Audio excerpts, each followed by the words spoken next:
welcome to the Great Detectives of Old Time Radio from Boise, Idaho. This is your host, Adam Graham. If you have a comment, email it to me, box13@greatdetectives.net. Follow us on Twitter at Radio Detectives. Become one of our friends on Facebook, facebook.com/Radio Detectives. Today's show is brought to you by the financial support of our listeners. I want to thank Andrew for sending along a one-time donation. You can donate as well at support.greatdetectives.net. Or you can also give a recurring monthly donation of between $2 and $30 a month at patreon.greatdetectives.net. Well, now it's time for today's episode of Night Beat. The original air date, September the 11th, 1950, and this one is The Hunter Becomes the Hunted.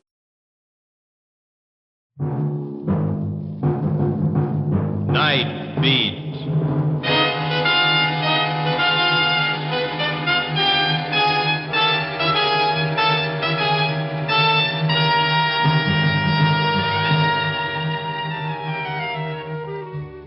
Hi, this is Randy Stone. I cover the night beat for the Chicago Star. Stories start in many different ways. This one began with a stay of execution and ended with a doomed man finding salvation and the hunter becoming the hunted.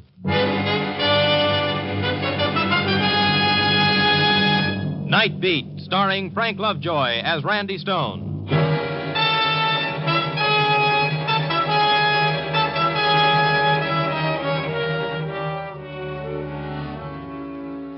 There's an old bromide about nothing being deader than yesterday's news.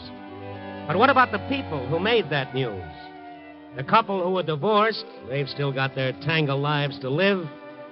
The hit-and-run driver, he's still got his conscience to keep step with him wherever he walks. And the murderer on his way to the death house, his story is still with him, even though yesterday's newsprint lines the inside of today's garbage cans and provides wrapping in the fish markets. There's another old bromide the best of us have a hard time learning. It has to do with taking things for granted. And I was the wide-eyed innocent in kindergarten, my education beginning a little past midnight as I stepped out into the deserted sidewalk in front of the newspaper building. All right, Stone. Huh? Don't turn around. Don't move. Well, if this is a stick-up, you're out of luck. Payday's tomorrow. It's John Galt, Mr. Stone. Galt? I said don't turn around. I escaped, Stone. I got away. Let's find your car. How did you escape? On the train, on the way to the death house.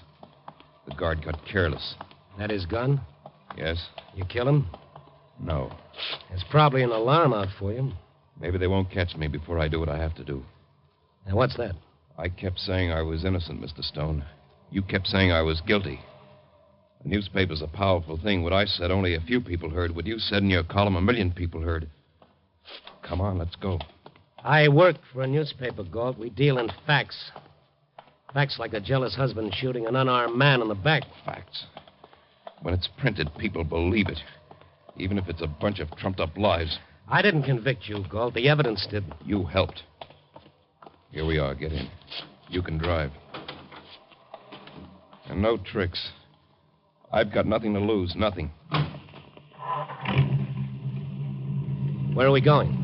To the assistant district attorney's home. He lives on Fowler between Oak and Euclid. What do you want with him, Galt? He's just a guy doing his job, and it's a tough one. He's figuring on getting married soon. Planning on a nice, comfortable life. What's wrong with that? Why don't you ask my wife? Come on, get moving.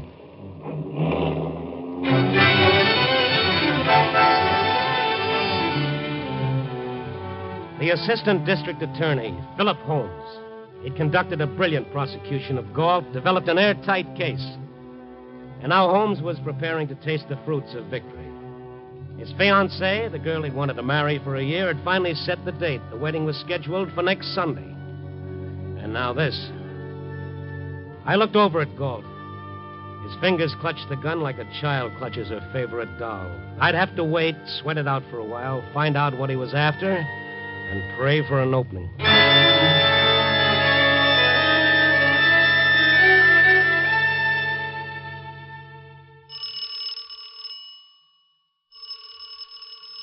Maybe he isn't home, Galt. Maybe he's still out with his fiancée. Shut up. Yes? Inside. What do you think? Get back in. You too, Stone. Good. Now, look here. Ready for bed, Mr. District Attorney? Yes. I heard from the police about your escape. They're looking for you, Galt. Get dressed. What do you expect to accomplish? You can't You get better away. do as he says, Holmes. What is this, Randy? What are you doing here? I'm just along for the ride. This is his show. All right, answer it. Be careful what you say, Mr. D.A. Hello? Philip, I just heard it on the radio. John Galt's escaped. Yes. They called you. Yes. Darling, do be careful. He might come for you. He swore he'd get even with you. Well, there's nothing to worry about, dear. Phil, he's crazy. He's... Say goodbye. What?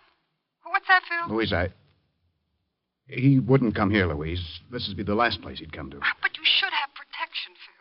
Darling, if Tell you her call the good police, night. I feel... Yes. It's all right. Good night, dear. Phil. Good night. Now get dressed. What do you want? I just told you I want you to get dressed and hurry. Hurry. Like you hurried me through my trial. Get away from that drawer. You want me to get dressed? I just want a pair I of... told you to get it. Don't break my hand, you...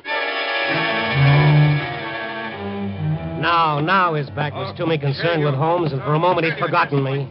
I had 3 fast steps to take, and then I grabbed his arm. Drop it. Drop that gun. Holmes, get the gun. No, you don't. I got it. I ought to shoot now. I ought to shoot both of you now. Get back, Stone. You can't blame me for trying, Galt.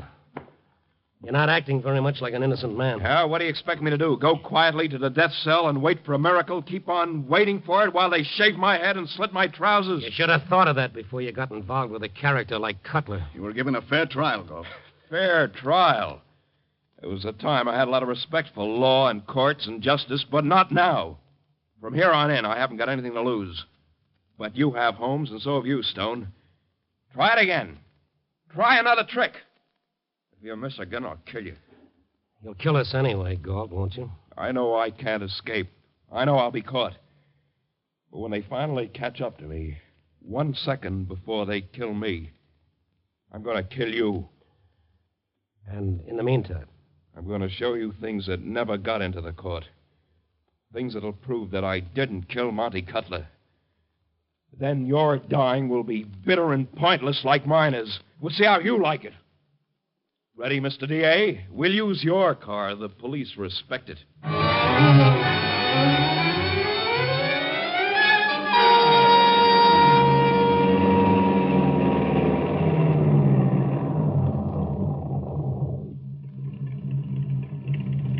Is this where you used to live, Galt? That's right. Where I used to live. What's here? My wife. Wait. You sure this is how you want it, Galt? Just don't try anything foolish. It's your play. John. Ev, you know Randy Stone, Evelyn. The one who wrote those stories about me, about us. You're still mixed up, Galt. I'm a reporter. I don't take sides. What is it, John? What happened? And the district attorney, Ev. John, what's wrong? Get in. Get in, both of you. You're an awfully determined host, Galt. Over there where I can watch you. Why are you doing this, Galt? You can't do yourself any good, and you're only making things worse for your wife. Motive. You kept saying motive, Mr. D.A. Your whole case against me was built on what you said was my motive for killing Cutler. I heard everything you had to say in court. This isn't court now. There's no judge, no jury, just us. Ev, we've been in love for a long time, haven't we? Yes. Yes, John. Ev, you worked for Monty Cutler for years. Was there ever anything between you and him? No. I was never jealous of him. I had no reason. No. Was there any reason I'd want to kill him? No, John. I heard all this before. No matter what my wife says, Mr. D.A., I'm going to die tonight. I'm going to run, and they're going to catch me. This is the last time I'll see my wife. But you'll never live to have a wife. You're going to be running with me. You're going to know how it feels to be hunted How it is to know that this is your last night to live. Go on, Gold. Ev, the night I called for you at Cutler's place, the night he was shot, you'd already gone home. You said you saw a woman there earlier. Yes, Mr. Cutler's wife. He hadn't been living with her. Not for years. Just a second. The police tried to find this wife. They never found any evidence he'd been married. No, he never was. We never found any supporting evidence that a woman was there the night of the murder. I asked for time. Why'd you rush the trial right through, Holmes? Maybe I could have found her. John. Yeah. Yes, I've got to go. John, what's going to happen? Come on, you two. Goodbye, Ev.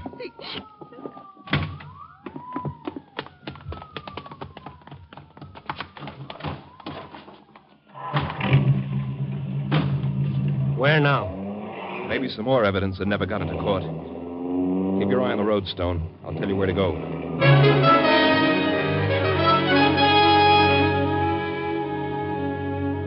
I never heard a convicted killer say he wasn't framed or up on a bum rap or he never did it. I've heard it hundreds of times, and no matter how good they make it sound, they've always got an angle. And I'd find out what Galt's was before long, too. I kept driving downtown to the west side into the manufacturing district. Turn right at the corner, Stone. Monty Cutler's place? No, across the street from Cutler's, the warehouse. And what's there? A missing witness. Maybe he's back in town now. Who is it? The night watchman. Come on. Out. He was there when I came to pick Evelyn up that night. I said hello to him, but nobody could find him during the trial. Seems like a silly waste of time to me. Time is all you have left, Holmes. You better keep hoping I manage to waste a lot of it before they close in on us. Hey, you fellas, what do you want there? Hold on there. What is it you want? What? Yeah, it's me, Charlie. Johnny Galt. And this is Randy Stone of the Star. And maybe you know our assistant district attorney, Mr. Holmes. What do you want? The answer to some questions, Charlie. What about? What for? About Monty Cutler's murder. And because you skipped town during my trial. I don't know what you're talking about. If you know anything, Charlie, tell us about it. What could I know? Why'd you leave town, Charlie? I went on my vacation. More than 4 weeks? Yeah, sure. Who paid for your vacation? Nobody. What do you mean? Tell him what he wants to know, Charlie. Mr. District Attorney, Go ahead, Charlie.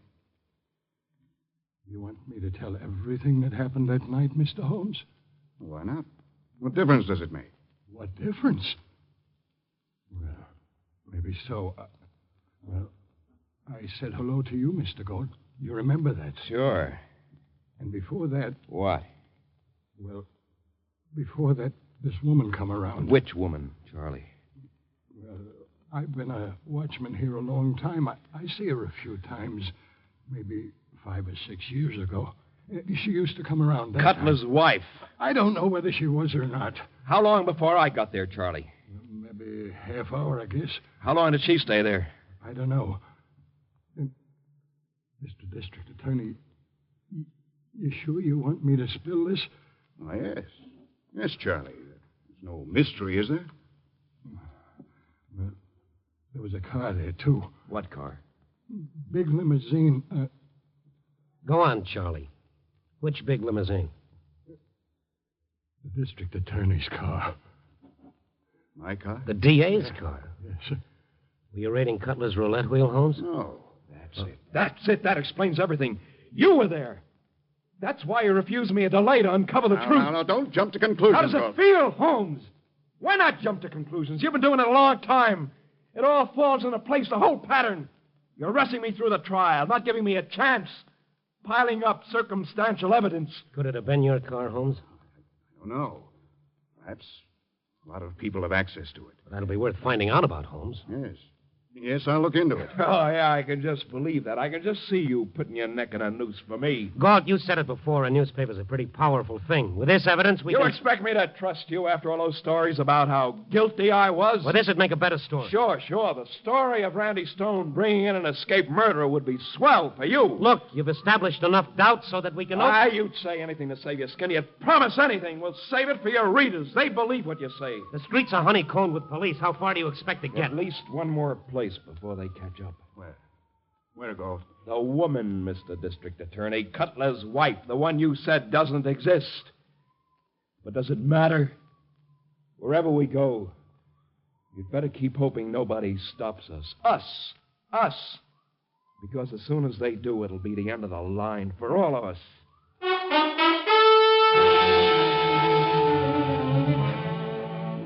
Well, Randy, you're a fast guy with an answer, so answer this one. Or are you looking for an angle?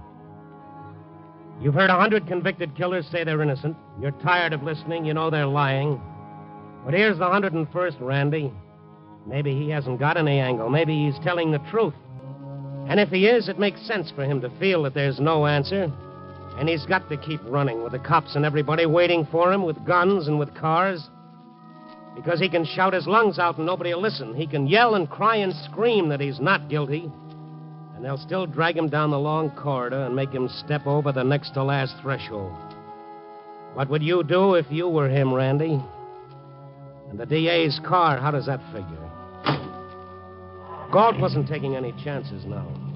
He forced Holmes and me to burrow into the well below the dashboard. He got behind the wheel, driving with one hand, his other hand gripping his gun. The DA's car was plush, but it wasn't designed to make a passenger comfortable, doubled up. If I was subject to claustrophobia, there was never a better time for it to come out. Hang on. There's a barricade ahead. We're going through it. There'll be a fool, Galt. About the only thing I could see was the gas accelerator and Galt's foot. And suddenly the foot went way down, jamming the pedal against the floor. Here it comes. This is how it feels. I remember something about letting your body relax when you're heading for a smash-up. But how can you relax with your knee propped against your chin? I clamped my jaw tight and said a fast prayer. Like this, Stone, like this.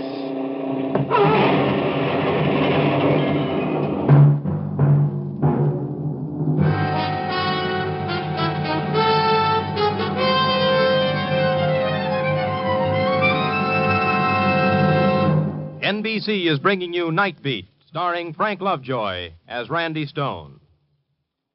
This Wednesday marks the return to the air of Mr. and Mrs. Ronald Coleman in their popular roles as the Halls of Ivy.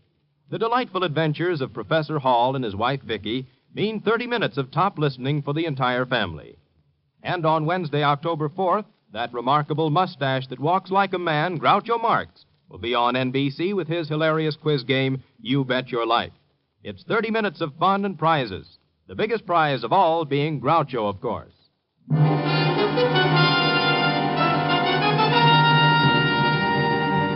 And now back to Night Beat and Randy Stone. It wasn't particularly comfortable under the dashboard of the car, but it was a good place to be with bullets on the loose and an escaped murderer at the wheel. The car skidded and danced through the barricade and then gave a surge and swept on. How does it feel, you guys? How's it feel to be the fox for a change? Let us get out of here and I'll tell you. What's that? I don't know. Gas. They hit the gas tank. I'm out of gas. All right, get out. Now, wait, hold on a minute. There's no sense in this, Galt. Get moving. I'm out of gas, but not out of bullets. Before you do something that can't be undone, Galt, think a minute.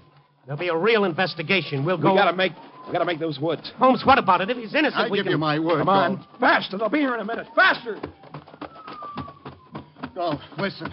I thought I was being fair. The trial, I believe there wasn't any valid reason for a postponement.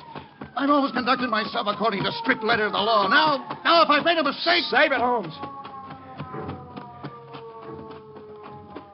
All right. Hold it. You get behind that tree, Holmes. Stone, behind that bush. It's not too dark for me to see you. One move and I shoot. We know you're there. Come out with your hands up. The two cops from the patrol car were sitting ducks with the moon behind them. They were coming slowly, their guns drawn. If Galt wanted to shoot, he couldn't have a better target. Stay back. Stay back. But they kept coming, not seeing any of us, straight for the bush behind which I stood. Mr. Holmes, are you there? Yes, don't shoot. Don't come any closer. I'm warning you. We're coming in. I said stay back. I'll shoot. Come on. Galt fired from less than 15 feet, but if the shot hit one of them, it didn't stop him. They both came on. I counted 1, 2, and then the cop in front was close enough. I braced myself, and I let him have it. Sometimes you have to do the darndest things to help a guy. My haymaker hurt the cop, but not as much as Galt's bullet would have. The other cop was on me now. I twisted, I rolled away. He sent a whistling blow past my ear. He was a heavy guy, real heavy as he landed on my kidney, and I tried to squirm away, and then suddenly, the cop's weight slid off my back. I turned, and Galt's face, twisted and maniacal, looked down at me, his gun raised. Get up, Stone. You two Holmes. They're out cold. Cops will be swarming all over here in a few minutes. Wherever we go, they'll find. Now you know how it is to be the hunted instead of the hunter. How long do you think we'll last in these woods? The freight yards are close by. I said, come on, both of you. Run! Come on, run!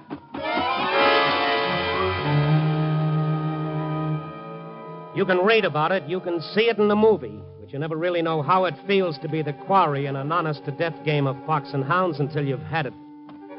We were running, but there'd have to be a dead end, and soon, and that'd be the time that Galt, half crazy with bitterness and hate, would turn his gun on us to make sure that he took us with him. We made it to the freight yards, and Galt steered us to one of a long line of boxcars. Okay, here's an empty freight. Get in.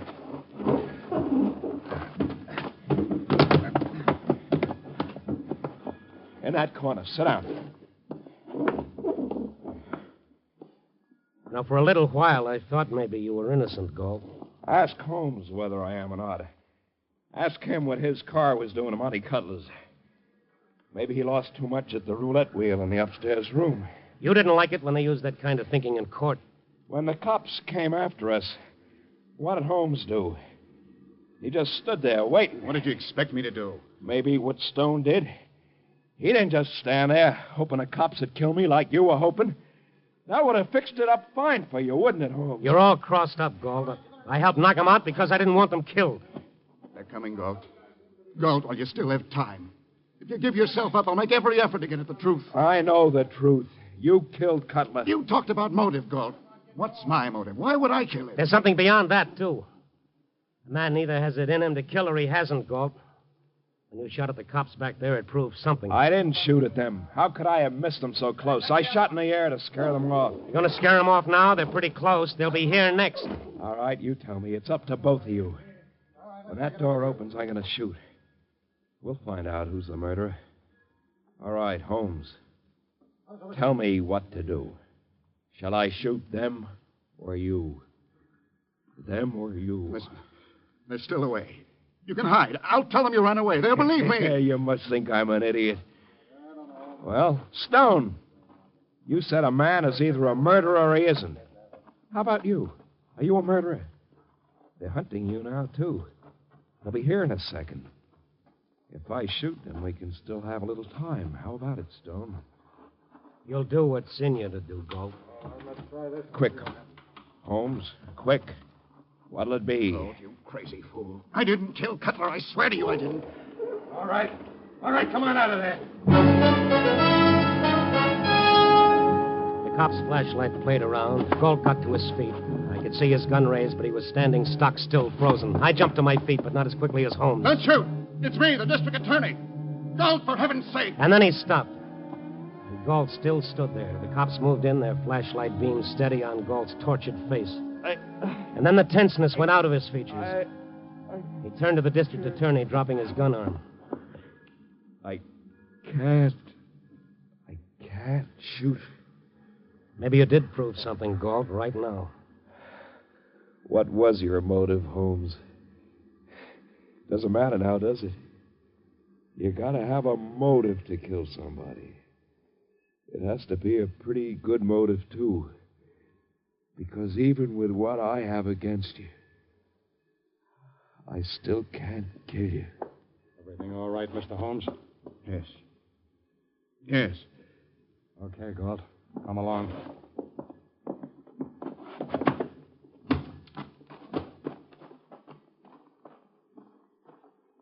He didn't kill Monty Cutler. No. You didn't either. No. It was your car. I don't know. I suppose maybe it was. Galt wanted to take us to one more place, Holmes. Cutler's wife. Yeah, we'll have to find out where she lives. Yes, I'd like to stop off at Louisa's first, Randy. She's probably worried about me. It's close by. Sure.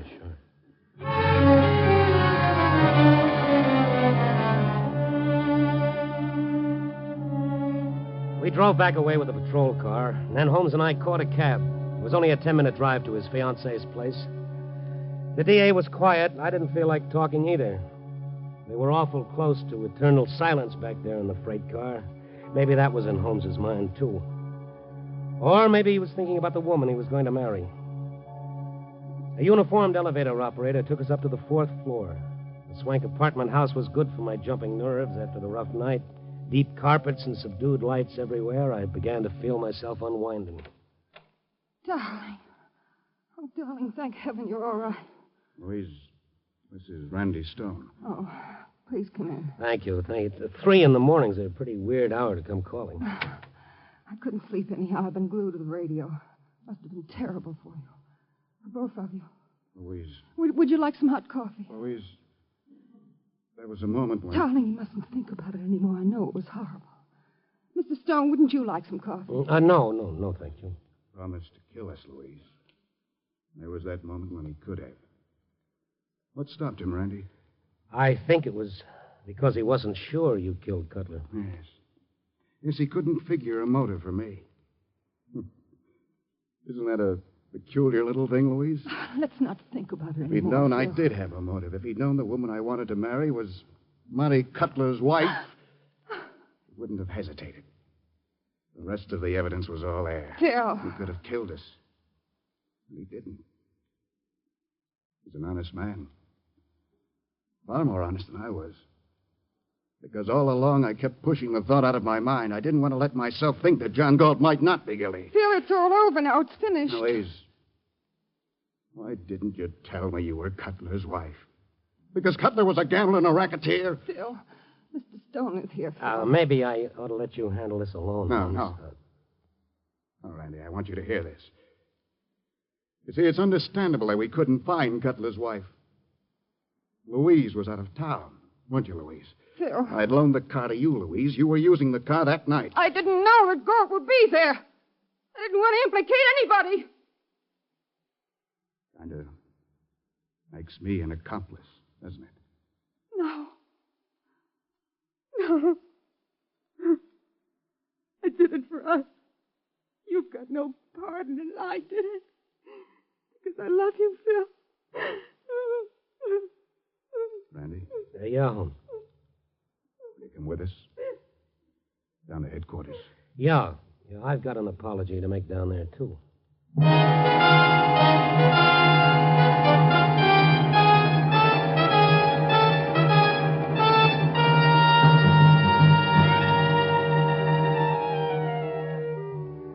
That old bromide that I was talking about, it's don't jump to conclusions.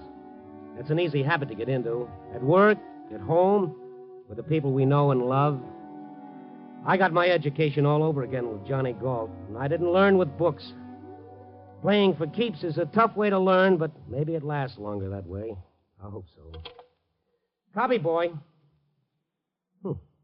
Where is that copy boy? Probably sneaking a beer at the corner.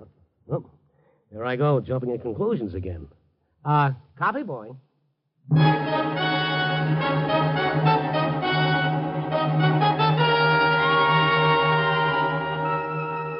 Night Beat, starring Frank Lovejoy, is produced and directed by Warren Lewis and edited by Larry Marcus. Tonight's story was written by Selig Lester and Merwin Gerard, with music by Frank Worth. The part of Galt was played by Jeff Corey. Others in tonight's cast were Gene Bates, Francis Cheney, Eddie Fields, Hal Gerard, and John Stevenson. Frank Lovejoy will next be seen in Milton Sperling's production Three Secrets, released by Warner Brothers. Listen next week at this time and every week as Randy Stone searches through the city for the strange stories waiting for him in the darkness.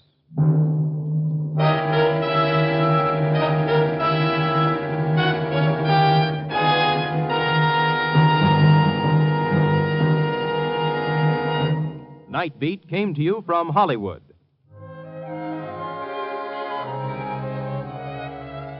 Three chimes mean good times on NBC.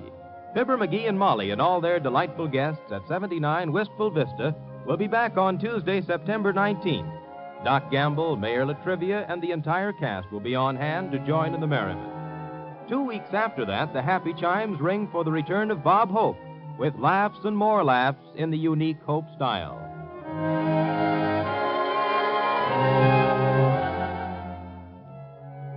Three chimes mean good times on NBC.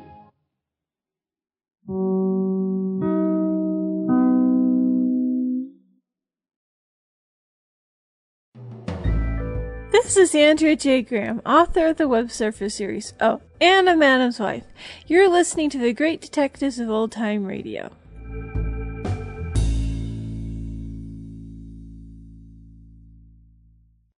Welcome back. Well, a very surprising episode, and it went a bit different course than the typical escape criminal story, because typically we'll have an escape criminal who is either innocent or who is guilty and possibly emotionally unstable. Here you have somebody who has escaped, who is, very mentally unstable, but nonetheless telling the truth. And I like a lot of the interactions and the way that Randy responds to him, even towards the end, refusing to make the guy's decision, demanding that he reveal his own character rather than finding some way to blame others for his approach.